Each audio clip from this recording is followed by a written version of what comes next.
सुनीता बहू कहाँ रह गई? देखो 9 बज गए हैं और अभी तक मुझे चाय नसीब नहीं हुई। एक वक्त था जब मेरी बेटी यहाँ रहती थी। मुझे कुछ मांगने और खाने की जरूरत नहीं पड़ती थी। हमारे कहने से पहले वह सारी चीज हाजिर कर देती थी। सच कहते हैं लोग, बेटी के राज में माँ महारानी और बहू के राज में वह लाचारी बन जाती है। कितनी खुशकिस्मत है मेरी नेहा की सास, जो उसे मेरी बेटी बहू के रूप में मिली। पर मेरी बदकिस्मती देखो, जब तक एक गिलास पानी न मांगो कुछ हाथ में नहीं देती है। सविता जी अपनी बहू सुनीता को आवाज लगाते हुए कहती है। सुनीता चाय नाश्ता लेकर सामने आई और बोली, मम्मी जी आपको तो बस मेरे काम में नुक्स निकालने की आदत सी हो गई है। भूल गई कल जब आपके बेटे के सामने आपको चाय नाश्ता दी थी तो आपने क्या कहा? इतना सुबह सुबह दे देती हो कि 11-12 बजे तक फिर भूख लग जाती है, तो कल से थोड़ा लेट से खाऊंगी। अब थोड़ी देर क्या हुई, आपने पूरा घर सर पर उठा लिया है। और एक बात कहूँ मम्मी जी, हर बेटी अपने माँ बाप के लिए अच्छी होती है, पर जिस दिन बहू को भी बेटी समझने लगे तो किसी भी सास के लिए कोई परेशानी ना हो।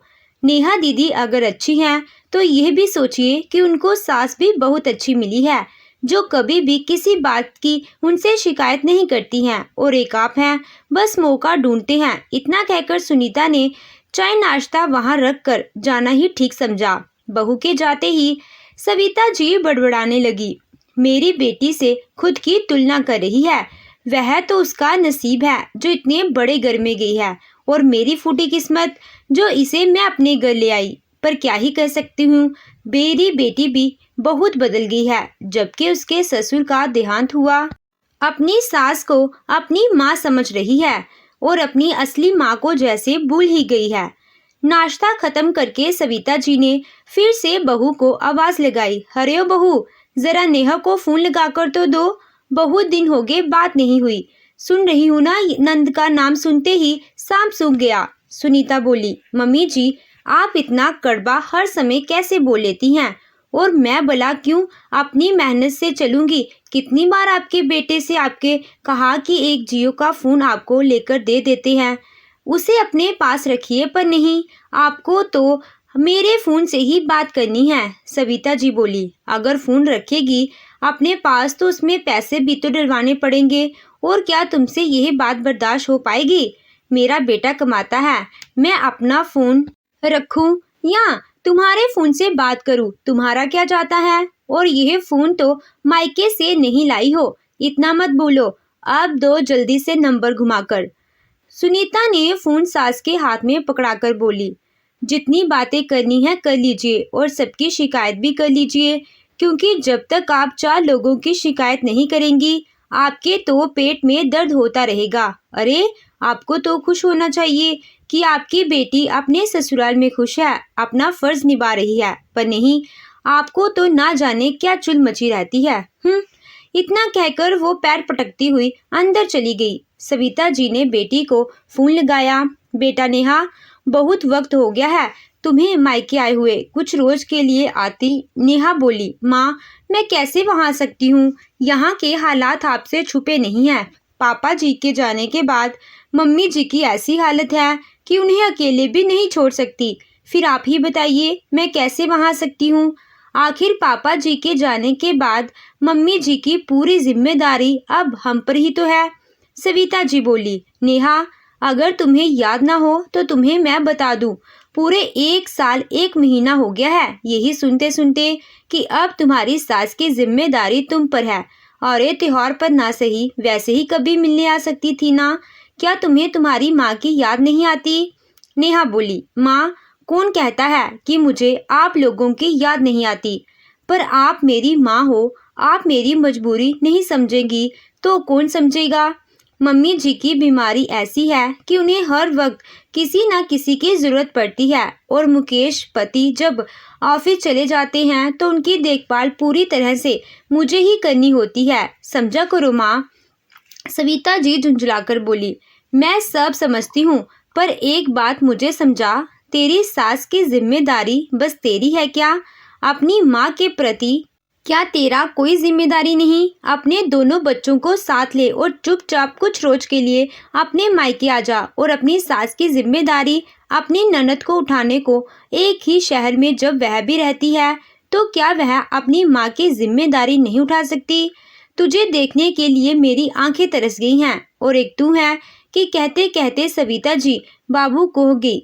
नेहा सविता जी को समझाते हुए बोली, माँ अब आप बच्चों की तरह बात बात पर मत जिद किया करो। आपको तो खुश होना चाहिए कि आपकी बेटी अपने ससुराल के प्रति अपनी जिम्मेदारी निभा रही है। फिर भी आपके कहने पर मैं एक बार दीदी से बात करूंगी। अब रखती हूँ। एक बार मम्मी जी को देखना पड़ेगा।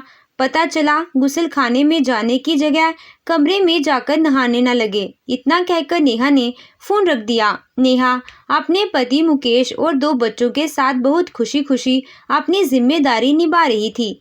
अब ससुराल में ससुर जीते थे नहीं, बस साथ रह गई थी, जिन्होंने कभी भी नेहा को बहू नहीं बल्कि बेटी समझा, तो नेहा ने भी उन्हें हमेशा अपनी माँ का दर्जा दिया। पिछले साल ससुर जी की अकस्मात मृत्यु के कारण नेहा की सास कमला जी को बहुत बड़ा धक्का लगा और याद करने की शक्ति उनकी जाती रही। अब तो ये हाल हो गया है कि वह एक ही सवाल कई बार पूछते हैं। उन्हें कितनी ही डॉक्टर से दिखाया गया पर कोई फायदा नहीं हुआ। आर्थिक स्थिति इतनी भी अच्छी नहीं थी कि उन्हें विदेश ले जाकर दिखाया जाए और उनके लिए 24 घंटे की नर्स रखी जाए, तो नेहा ने सारी जिम्मेदारी खुशी खुशी उठा ली। मुकेश नेहा की बहुत मदद करते थे। ऑफिस जाने से पहले सब्जी बाजी दूध बच्चों को स्कूल छोड़ना और रसोई के छोटे मोटे काम करवाकर नेहा की वो मदद कर देते थे। दिन का बिना उनकी मदद के कमला जी को संभालना बड़ा मुश्किल था, क्योंकि एक रोज कमला जी को जब नींद आ रही थी तो कमरे में सोने की बजाय वह रसोई में जाकर सो गई थी। इसी वजह से नेहा अब उन्हें छोड़कर कहीं नहीं जाती थी। शाम में जब मुकेश दफ्तर से लौटकर आए तो नेहा ने कहा, आज माँ बहुत दुखी थी, बार बार मिलने के लिए कह रही थी, समझ में नहीं आ रहा क्या करूं। मुकेश ने कहा, कोई बात नहीं, मैं समझ सकता हूँ, आखिर वह तुम्हारी माँ है। मैं आज ही दीदी से बात करता हूँ। सविता जी की जिद के कारण 2 दिन के लिए नेहा की ननद वहां आ गई और वह अपने मायके पहुंची। जैसे ही नेहा माँ के पहुंची, सविता जी बोली, कितनी कमजोर हो गई है मेरी बच्ची, पूरे दिन अपनी सास की सेवा में लगी रहती है और एक मैं हूँ, हर महीने वजन कम होता जा रहा है और मेरी बहू का वजन बढ़ता जा रहा है। नेहा बोली, माँ ये कैसी बातें कर रही हैं और मैं आपको कहाँ से कमजोर दिख रही हूँ? मैं तो बिल्कुल वैसी ही वैसी हूँ और भाभी आपका इतना ख्याल रखती हैं, फिर भी आप उनके बारे में हमेशा गलत ही सोचती हैं। थोड़ी देर बाद नेहा सविता जी से बोली, माँ 2 घंटे हो गए हैं, एक बार दीदी से पूछ लेती हूँ कि मम्मी कैसी हैं। और बीच बीच में नेहा नंद से फोन करके कमला जी का हाल चाल पूछती रही। 2 दिन बाद सविता जी बोली, नेहा कुछ रोज के लिए तो आई है, फिर भी तुम्हें चैन नहीं है, घड़ी घड़ी अपनी सास की चिंता में फोन करती रहती है। नेहा बोली, माँ जी की दवाई उनके ख्याल भी तो रखना होगा, वरना बात अगर बिगड़ गई तो मुश्किल हो जाएगी। सविता जी बोली, अरे उनकी बेटी है ना उनके पास, वह देख लेगी। अब तुम यहाँ आई हो तो बस इस घर की बेटी बनकर रहो और उनकी बेटी को उन्हें संभालने दो। नेहा मुस्कुराकर बोली, अच्छा ठीक है, रख दिया फोन। आप खुश मेरे सोचो माँ जी ही चीज अगर भाभी हम लोगों के लिए सोचे या बोले तो। दूर खड़ी सुनीता अपनी ननद की बात सुनकर मुस्कुरा रही थी। अब पूरा दिन बच्चों की मस्ती और माँ बाप के साथ बातचीत करने में नेहा का गुजर गया। रात में जल्दी वह सो गई। बहुत दिनों बाद उसे चैन की नींद आई। सुबह के 5 बज रहे थे। फोन की घंटी बजने लगी। नेहा हड़बड़ाकर फोन को इधर उधर ढूंढने लगी तो सविता जी बोले, अरे इतनी रात को किसका फोन आया है? नेहा ने फोन उठाकर देखा तो मुकेश का फोन था। मुकेश बोला, नेहा मुझे माफ कर दो, इतनी सुबह तुम्हें परेशान कर रहा हूँ, पर माँ को मैं और दीदी अस्पताल लेकर आए हैं, सोचा तुम्हें बता दूं। नेहा घबरा गई और बोली, क्यों, ऐसी क्या बात हो गई कि आप मम्मी जी को सुबह सुबह अस्पताल ले गए? मुकेश बोला, सुबह नहीं, कल रात में ही लेकर आए थे, पर तुम्हें अभी बता रहा हूँ। नेहा बोली, एक दिन हुआ नहीं मुझे आए हुए कि आपने मम्मी जी का ध्यान नहीं रखा, आखिर हुआ क्या? मुकेश बोला। दीदी माँ को खाना खिलाकर बिस्तर पर लिटा दी और जीजा जी से बात करने के लिए कमरे से बाहर गई। मुझे भी बहुत तेज नींद आई थी तो मैं भी सो गया। अब इतनी ही देर में माँ को प्यास क्या लगी, वह खुद उठकर पानी पीने के लिए रसोई में गई, बाथरूम में चली गई और वहीं फिसलकर गिर गई। सिर पर चोट आई है। वह तो अच्छा हुआ। थोड़ी देर में दीदी कमरे में गई। माँ को ना पाकर मुझे आवाज़ लगाने लगी और जब हमने जाकर देखा तो माँ बाथरूम में बेहोश पड़ी थी। नेहा बोली, मुकेश यही बहुत गलत बात है। आप एक दिन भी मम्मी जी को संभाल नहीं सके। आप अपनी जिम्मेदारियों को कब समझेंगे? गलती कर दी मैंने जो यहाँ आ गई। मुकेश बोला, अब क्या कर सकता हूँ? माँ का सारा काम तो तुम खुद करती थी। मुझे तो कुछ पता भी नहीं। अब मुझे क्या मालूम कि रात में तुम हमारे कमरे में ना सोकर माँ के कमरे में जाकर सोई थी और मुझे पता चला कि तुम माँ का हाथ अपने हाथ में बांधकर सोई थी। क्या यह सच है? नेहा बोली, और नहीं तो क्या। अगर हम दोनों का हाथ बांधकर नहीं सोई तो इतने दिन तक मम्मी जी सुरक्षित कैसे रहती? वह जैसे ही कहीं जाना चाहती थी मुझे पता चल जाता था और मैं उठ जाती थी। मुकेश बोला, सही मायने में तुम एक अच्छी बहू नहीं बल्कि एक अच्छी पत्नी भी हो। नेहा बोली, बस बस मेरी काफ़ी तारीफें करना बंद कीजिए और मेरा तुरंत अभी ऑनलाइन टिकट कीजिए, मैं आ रही हूँ। मुकेश बोला, अरे नहीं, अब माँ ठीक है और दीदी तो अभी हैं 1-2 दिन के लिए, तुम वहाँ रह लो, 1-2 दिन बाद आ जाना। नेहा बोली, नहीं मैं अभी आ रही हूँ, मुझे यहाँ रहना नहीं चाहिएगा। इतना कहकर नेहा ने फ़ोन रख दिया और जाकर अपना सामान समेटने लगी। तभी सविता जी आई और बोली, अरे तुम सामान क्यों समेट रही हो? नेहा बोली, वह मम्मी जी गिर गई हैं, उन्हें चोट आई है, मुझे जाना होगा। सविता जी बोली, यह समदन जी को भी एक पल का चैन नहीं है। मेरी बेटी यहाँ आई नहीं कि वह उधर कांड करने लगी। नेहा बोली, माँ ये कैसी बातें कर रही हैं आप? जानती हैं उनकी हालत छोटे बच्चों जैसी है, फिर भी आप ऐसी बातें करती हैं। मुझे आपसे ये उम्मीद नहीं थी। तभी सुनीता वहाँ आई और बोली, मम्मी जी कुछ तो सोच समझकर बोला कीजिए। दीदी की सास की जगह खुद को रख कर दीजिए, तब आपको एहसास होगा। और हर वक्त किसी और के लिए जली कटी बातें करना आपको शोभा नहीं देता। आपकी भी उम्र इतनी ही हो गई है कि आप बातों को समझे और आपको तो खुश होना चाहिए कि आपकी बेटी पत्नी होने के साथ साथ एक बहू होने का फर्ज भी ईमानदारी से निभा रही है। चलिए दीदी, मैं आपके भाई को कहती हूँ, आपको छोड़ आएंगे। फिर क्या? नेहा वहाँ से चली गई। घर जाकर नेहा ने अपनी सास की अच्छे से सेवा की तो वह जल्दी ही ठीक हो गई।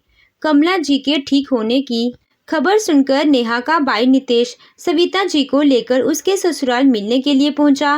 वह पूरा परिवार इकट्ठा था। अब सविता जी बोलने से पहले तो कुछ सोचती नहीं थी तो उन्होंने मुंह खोल दिया, नेहा क्या हाल बना रखी हो अपना?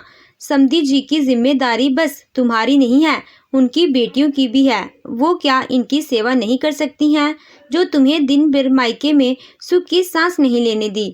नेहा समझती थी कि उसकी माँ को जब तक सबके सामने ना कुछ कहा जाए वह इस तरह कीर्तन की कासना छोड़ेंगी नहीं। नेहा ने कहा, माँ मैं इस घर की बहू हूँ तो मेरी जिम्मेदारी बनती है कि सबसे पहले मैं अपना फर्ज निभाना कि ननद का इंतजार करूँ।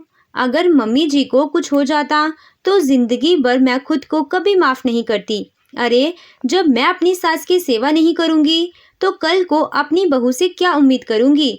इतना कहते हुए नेहा अपनी सास के पैरों में तेल लगाने लगी। सविता जी बोली, पर बेटा तू बहू है तो क्या तूने अपनी सास का ठेका लेकर रखा है जो तू ही सेवा करेगी? नेहा बोली, हाँ मम्मी मैंने ठेका लिया है अपनी सास का। अरे जिसने अपने कमाऊ बेटे को मुझे दे दिया और मुझे कभी बहू ना समझकर बेटी समझा, ऐसी सास की जिम्मेदारी तो मैं जीवन भर लेने को तैयार हूँ।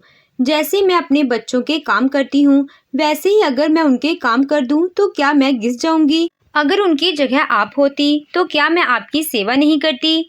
नेहा हाथ जोड़कर बोली, माँ एक गलती करती हूँ आपसे। अगर आपकी मन में ऐसी भावनाएं हैं तो आप मुझसे मिलने मत आया कीजिए। उम्मीद करती हूँ आप मेरी भावनाओं को समझेंगी। सविता जी अपनी बेटी की बातों से हैरान थी। आज उनकी बेटी विचारों के मामले में उनसे भी बड़ी बन गई। वही बिस्तर पर बैठी कमला जी की आंखों में आंसू आ गए।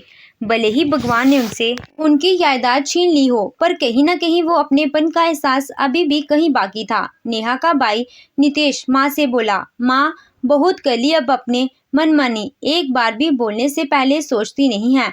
आज आपकी बहू अगर आपको कुछ कह देती है तो आपको कितना बुरा लगता है, और नेहा अगर अपनी सास के लिए वही फर्ज निभा रही है तो उसमें भी आपको तकलीफ हो रही है। यही तो गलत बात है कि बहू और बेटी के लिए आपके मापदंड अलग अलग ही चले। आकर आपने जो सीन क्रिएट किया रिश्तेदारी निभाने के लिए बहुत है। इतना कहकर नितेश ने हाथ जोड़कर सबसे अपनी माँ की तरफ से माफी मांगी और सविता जी को लेकर वापस घर आ गया। घर जाकर नितेश ने जब अपनी पत्नी को सारी बात बताई तो सरिता बोली, यह तो होना ही था। मम्मी जी यह समझता ही नहीं है कि कहाँ क्या बोलना चाहिए। अरे बहू हो या बेटी, अगर अपने फर्ज निभा रही है तो उन्हें खुश होना चाहिए, ना कि उसमें हमेशा टोका टाकी करनी चाहिए। यही मीन मेक निकालने के कारण बेटी बहू में दोष की भावना आ जाती है। खैर, हो सकता है मम्मी जी को अपनी गलती का एहसास हो, क्योंकि आज उनकी बेटी ने जो काम किया है उसका मेरी नज़र में और बड़ा हो गया है, और जब इस बात का एहसास मुझे है तो आपकी माँ को तो ज़रूर होगा। अगले दिन जब सुनीता सविता जी को 9 बजे चाय देने गई तो उन्होंने कुछ नहीं कहा। इस बात से उसे बहुत आश्चर्य हुआ। फिर खाने पर भी उन्होंने कोई शिकायत नहीं की। सुनीता से रहा नहीं गया और वह पूछी, मम्मी जी आप ठीक तो है ना? क्या बात है आज आप एक बार मुझसे नाराज नहीं हुई? मैं समझ चुकी हूँ तुम खाली नहीं बैठी रहती हो, बल्कि आपने और इस घर के लोगों के प्रति तुम भी तो अपना फर्ज निभा रही हो। अरे खाली तो मैं बैठी रहती हूँ, मुझे समझना चाहिए, पर क्या करूँ, खाली दिमाग शैतान का घर होता है। पर मेरी बेटी ने मुझे आईना दिखा दिया है और आज के बाद मैं किसी को कुछ कहने का मौका नहीं दूंगी, और मेरी बात से अगर तुम्हें कभी दुख पहुंचा हो तो मुझे माफ करना। इतना कहकर सविता जी अपने पोती पोतियों का हाथ पकड़कर बोली, चलो तुम लोग पढ़ाई करना और मैं वहीं बैठूंगी, कम से कम तुम्हारी माँ की इतनी तो मदद कर ही सकती हूँ। तो दोस्तों, आपको ये कहानी कैसी लगी कमेंट करके हमें अपनी राय ज़रूर बताइएगा। अगर आपको हमारी ये कहानी अच्छी लगी हो तो प्लीज़ वीडियो को लाइक और चैनल को सब्सक्राइब ज़रूर कीजिएगा। Thank you.